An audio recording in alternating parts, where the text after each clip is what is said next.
Well, hello and welcome to another episode of Clear Your Path to New Beginnings with me, your host, Tory Sachs. Today, we're going to go over the June transits, the June astrological transits.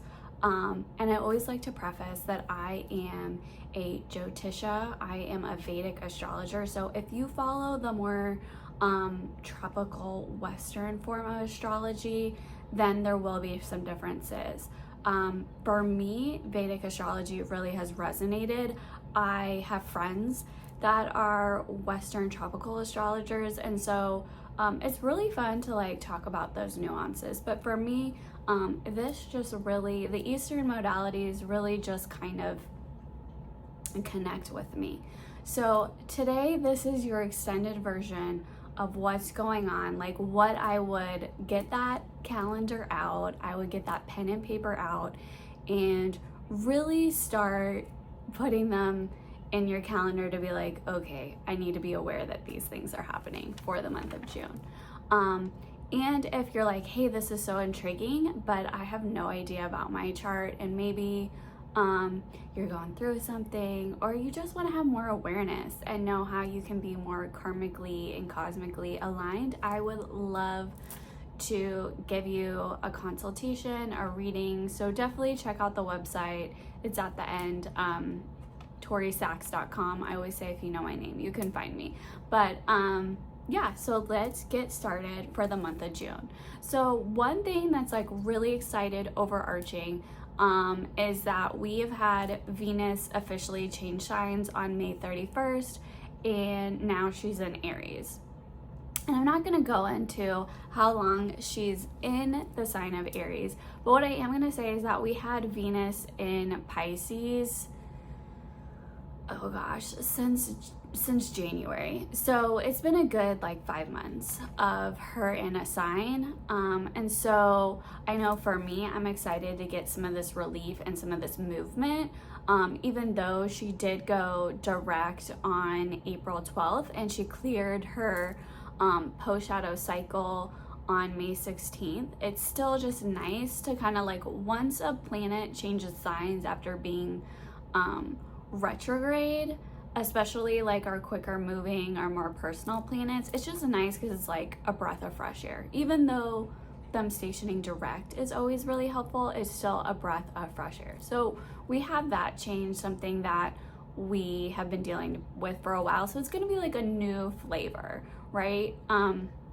So we have that as an overarching theme to move forward with. And then the other thing is that the nodes, so Rahu and Ketu, the north node and the south node of the moon respectively, were in Pisces Virgo axis or Virgo Pisces axis, depending on how you look at that, for 18 months.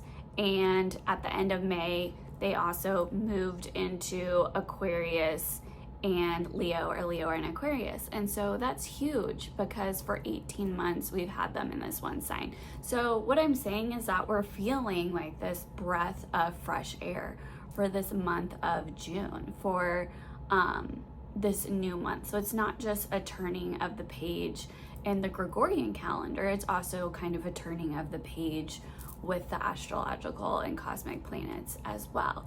So we have that going on that I just wanted to kind of put there overarching. The other thing is on June 6th. So I don't normally talk about the more personal planets changing signs, because this video would be really long, and I already get messages and I'm already quite long-winded. I'm just gonna own that. I'm not really the shortest talking person. I'm a projector in human design. But anyways, so we have why this is really helpful is that on June 6th, Mars will be leaving Cancer. And so there's a higher and lower expression of planets, right? And there are signs where they're super happy, they love being there, and they're rocking and rolling. And then there are signs where they're not doing so hot. And Cancer for Mars is what we call his sign of debilitation. But that can come out in so many different ways. So just think about it like Cancer is the sign of the zodiac that's really nurturing. It's related to the mother. And so on June 6th, when Mars leaves Cancer and moves into Leo, this is really impactful because not only is this trining where Mars normally rules, which is Aries and Scorpio, so it's trining his fire sign, but also if we think about Mars being the general, the warrior, right? Kind of like him following orders, him being the soldier, then him moving signs is really helpful because when he's been in Cancer, soldiers don't want to be the most nurturing, right? If we just thinking about that archetype, I'm not saying all soldiers aren't nurturing. I'm not saying that at all. But just think about putting the soldier in the kitchen and him being like, let's go to battle. And you're like, you're in the kitchen with knives. Not really the best thing to do. So what I'm saying is all Mars related things are going to feel a lot easier because Mars won't be having such a hard time when he's been in that sign of Cancer. So it's going to be really, really helpful. The other thing to note is kind of what I was saying a little bit about Venus, is that Mars earlier in the year and even last year was in his retrograde cycle, and we cleared that on May 2nd. But that retrograde cycle spanned Cancer and Gemini. And so now he's officially moving into Leo. So again, it's another dose of fresh energy and fresh air. So those are just kind of high level, not things okay, if you didn't know this, it wouldn't be a big deal, but just knowing this now, we can be okay, this makes sense why things have been kind of rough. And again, it was an extended transit for Mars because he was in that retrograde cycle. So normally he stays in a sign for about 2 months.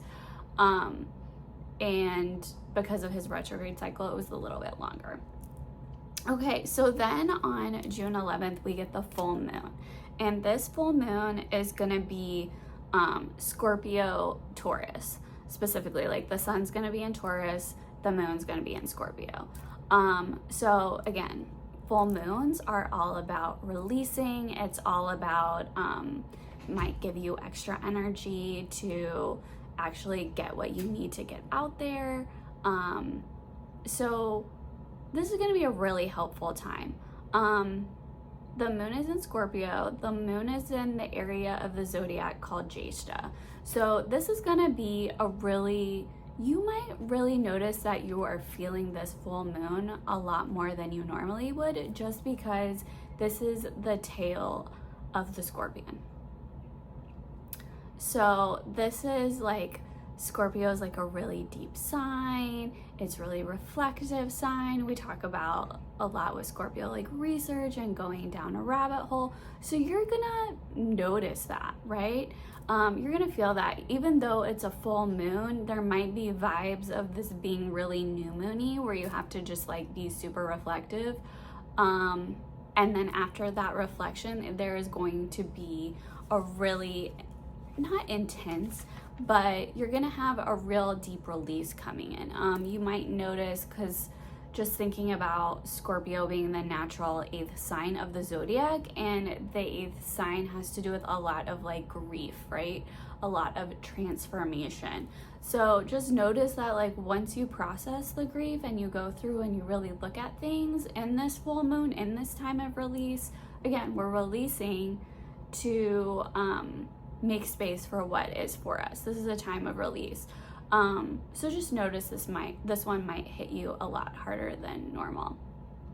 And when I say harder, I just mean it may be a lot more intense than it normally would be. So just kind of note that so that you can be oh, okay, well, I just want to prepare. So, and because full moon, I would say in general, the major lunar cycles, we typically feel it 72 hours before and 72 hours after. So you might start feeling that buildup a few days before, and then you might start feeling things ease off, or just feeling some things going on a few days afterwards, or just kind of a culmination.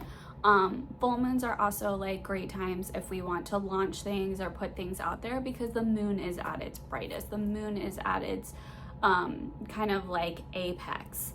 And so we want to have that support when we put things out there. So that is this full moon in Scorpio on June 11th. Then a few days later, we have summer solstice. So I kind of love this because it's in this time of, so we have the full moon and then we have solstice on June 20. When we get summer solstice, it is the brightest expression of the sun. This is like, we're calling it a lot of yang or masculine energy, because that is what the sun, like the king in astrology, is like coming out, and he is like, hello, I am here, right? So when we get summer solstice and we welcome this, we are saying goodbye to spring and hello to summer. The other thing that is so lovely about this time is that we, like I said, we're in this portal, right? So we're feeling a lot of the shifts because we're moving away from spring and moving into summer. We're literally leaving a season and we're entering. So it's like in this like 2 week and around this 2 week span, we're like in the middle of doorways, right? We're in the process of moving through a divine pathway and a spiritual portal. And so during this time, you know, you definitely want to make sure you're eating okay, like thinking about eating, because when we have these seasonal shifts, our body feels it. Our body starts talking to us and telling us like, hey, this is what's going on. This is what I'm feeling. But also, it can be like a really sensitive time as we're feeling these energetic shifts. Like you may be like, oh, it's just another day in the calendar, but like really all your other bodies are feeling it. Like we're moving away from, in Chinese medicine, the wood element, and moving into the fire element. It's pretty potent. We're feeling these elemental changes, even if you're like, oh nope, just another day on my calendar. No, it's not. The other thing about this, which is really nice with solstice coming, and I know I'm super excited for this, is like stabilization. Okay, so if we just think about the seasons, right? Spring is all about like birth and growth and all these, like thinking about seeds getting planted in the winter and then them starting to sprout. But if we think about it, especially when we can't see that plant and seed, it can be really, really hard, right?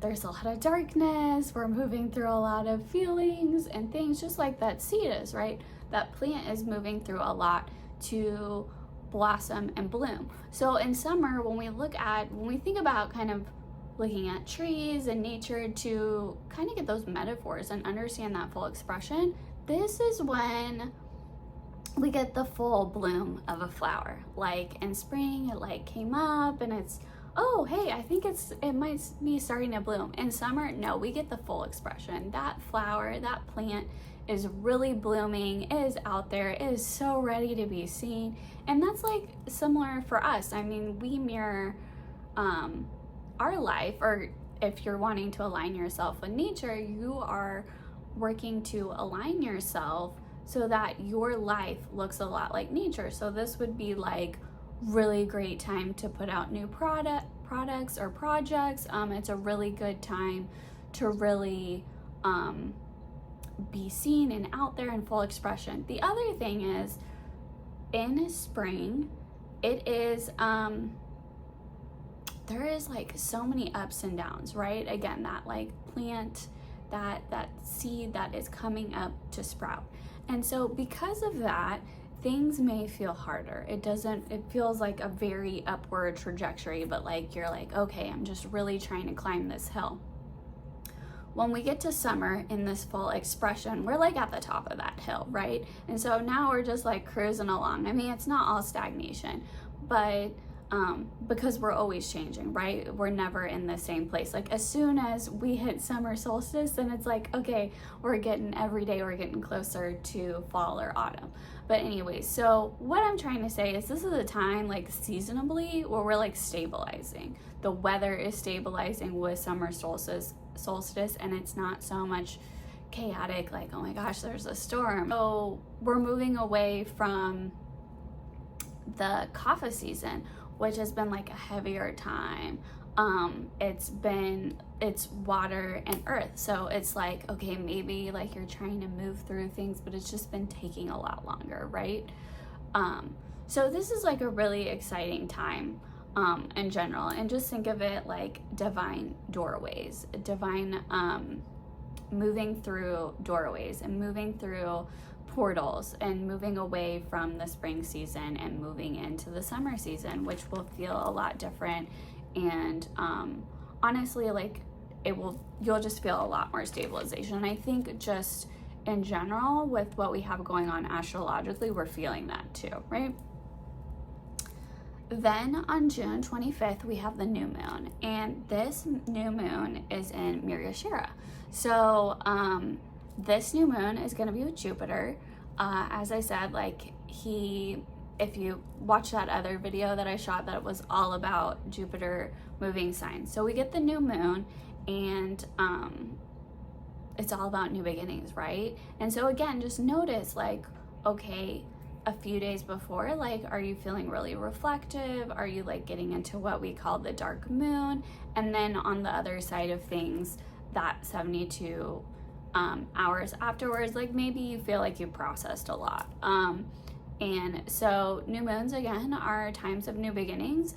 Typically, if you want to start a new project, a new beginning, I would wait typically a day or two after the new moon, just because we want, like with the mythology, so on the full moon, it's full expression. It is the brightest. It is so light out in the sky with the moon, right? We really see that like a brilliant luminescence of the moon. And then when we get a new moon, there is no moon. So if you want to start things and you want the help of the moon, especially since that relates to our emotional body, then I highly recommend waiting a day or two to really start with those new beginnings. Maybe you want to journal and jot some things down, again, because this is happening in Gemini, a sign ruled by Mercury, who rules the mental mind, who rules communication. This is a sign of communication, a sign of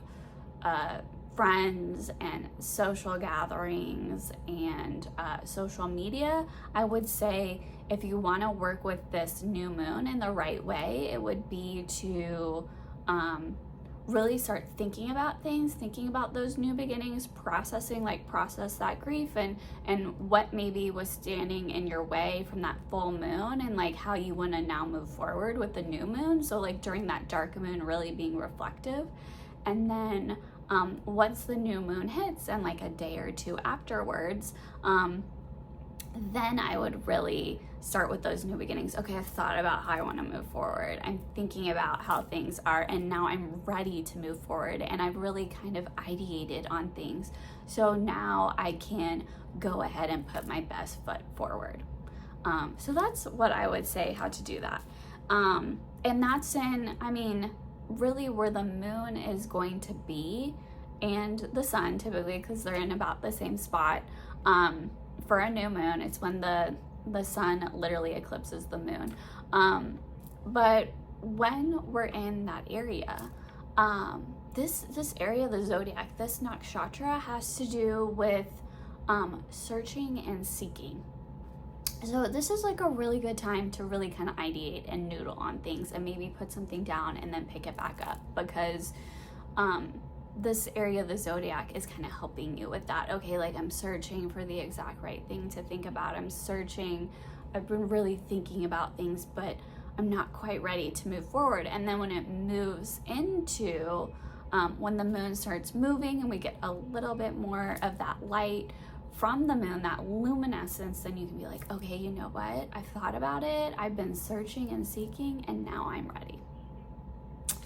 So then finally on June 30th, and really this is just if kind of like you want to think about patterns, you want to I like to, for me it's helpful, again, because I have a strong Mercury presence in my life right now, but Mercury on June 30th, the last day of June, he is going to start his retrograde dance. So he's not going retrograde until July. He is really, what this means is he is kind of like aligning in the zodiac. He's aligning in the zodiac with where he will be moving retrograde. So this is kind of the starting point of that retrograde dance. And he is in Cancer. So, and he is in the area of the zodiac called Pushya. Where he's going to retrograde, it's going to all be in Cancer, and it's going to move from that nakshatra called Pushya into Ashlesha, and then he's going to go back into Pushya. So this is like the beginning of his dance. So just notice on June 30th, maybe what themes are coming up, because you're going to be revisiting them. You're going to be revisiting them in your life. And if you know your astrological chart, then you may be revisiting them in that area of your chart. But if you don't, that's okay. Just know, like, hey, this feels like this is all of a sudden taking a really hard time to move forward. This just feels like, wow, I thought I was done with this. Why is this issue popping up out of nowhere? So just remember that I'm going to go into things way more in July, but I just at least wanted to plant the seed so that you could be like, okay, I know this is coming. I want to prepare myself for the fact that I can't remember the exact date yet for July. I think it's probably like around July 14th or 15th, that Mercury is going to go retrograde. My mental body, my decision making, certain things like that may not be as clear as they normally are. So just like you want to prepare for that, right? So that's really the transits for the month. June 6th, we have Mars leaving Cancer. So excited about that. Then we have the full moon on the 11th. We have solstice on the 20th. We have the new moon on the 25th. And then we have Mercury dipping his toe into the pre-shadow on the 30th.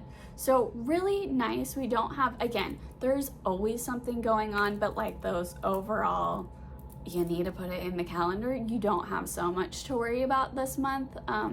Putting things in the calendar. There'll definitely be more stuff in July, more movement, but for this month we're starting to kind of like stabilize and really feel those shifts and really embrace summer and really ideate on some things that have taken quite a bit of time. So it's gonna feel like a nice breath of fresh air just with all these shifts, thinking about Mars and Venus and the nodes moving, but also that summer solstice. So that real big shift from spring to summer. So I hope this was helpful for you all. And if you want to learn more, you can reach out on my website. I am an intuitive healer and astrologer. And so I'd love to help you during these shifts because we're definitely feeling them. We're always feeling them. Whether you feel it mentally, emotionally, spiritually, energetically, or in your lineage, like family lineage and systems and like ancestral body. So yeah, I wish you well and good luck in this month of June.